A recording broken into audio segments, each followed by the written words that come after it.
Friends అందరూ ఎలా ఉన్నారు? బాగున్నారు. రోజు ఇదే పప్పు అనుకుంటున్నారు కాదండి, రోజు ఒక ఆకుకు వేస్ట్ చేస్తుంది మా అమ్మ.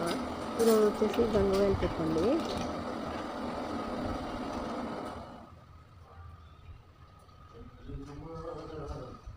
సాంబార్ అండి, అది ఆనంకాయలు అవన్నీ వేసి చేస్తుంది. ఈరోజు క్యాలీఫ్లవర్ కర్రీ అండి, క్యాలీఫ్లవర్ కర్రీ.